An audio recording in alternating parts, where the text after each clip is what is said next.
But maybe some of you are wondering where these metrics come from, and maybe it's standard. Well, I'm going to show you how easy it is to create your own metric. Let's say I want to create a transmission line installation over feet of transmission line. So how would I add that here? I would go into a form that we have called Experience Setup, and I have already pre-selected for our wind farm portfolio. Down here, we have our metric basis for the wind farms. So we have our project, management, equipment total, etc. Our transmission line is located here, and it has to do with the cost category plus 106. So all that data is stored in there. And on the right is where I will create my very own metric based off the base. So I'm going to type in here TL for short, transmission line by feet as a factor. And I'll select my design data, and it shows here my transmission line in feet. I'll click away just to save it. So you can see the feet unit got registered. Now let's go back to a data analyzer, and I'll refresh this page. And voila, it magically appeared. My metric that I have added shows up in here, and now I can compare the numbers of that in seconds. And looks like I feel pretty good with our estimate for the class 3. We have our 1.5, 1.4, 900, etc. and our other projects, and this falls in 1.1 million. So I feel pretty good about that, and I'm sure Shane will too. So what I'm going to do now is take my attention and switch views and concentrate on the distribution of cost in the Hidden Creek project and see how it compares with the other projects. So the spread of the cost in percentage value. And then here on the right, we have our metrics such as construction, equipment blade, etc. And then we have on the right the list of the projects, just like before, and then our class 3 percentage value. Now, in our metrics, we also have included the total, so let me go ahead and filter that out. Okay, because I don't want to double dip and have 200%. So let me take a look at construction. So in the first project, I have 10%, 11, 12, and 17%. So my class 3 estimate for construction, 11.9% is just within range, so that looks pretty good.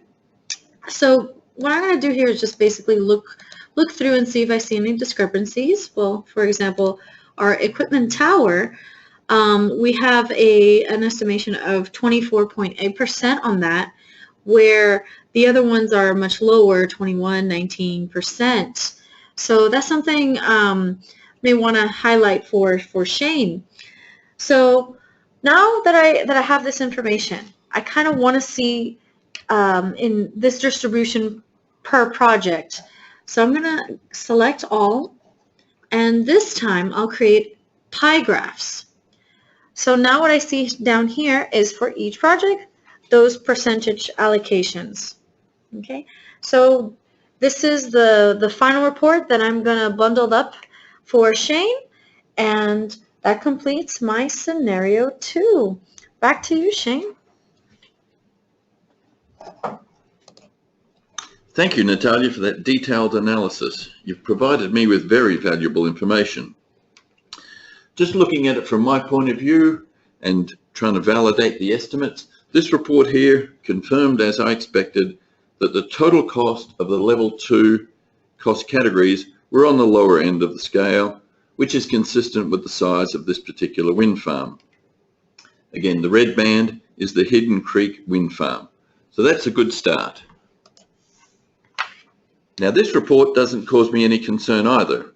I can see that the percentage of cost allocated across the level 2 cost categories is reasonably consistent within the red band, which is Hidden Creek. I can see one highlight if I look at the percentage of cost allocated to transportation.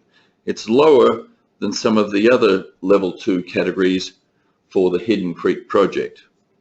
But I know that there's already some infrastructure in place for that project that accounts for this. So again, I'm happy with that. Let's see what else Natalia has provided for me. Okay, now I can see some metrics to help me. Again, the red band is the Hidden Creek estimates. She's focused on the major equipment categories, as we know from our analysis of the Hidden Pass project that this accounts for the majority of the cost. So if I focus there, I've got better accuracy and awareness.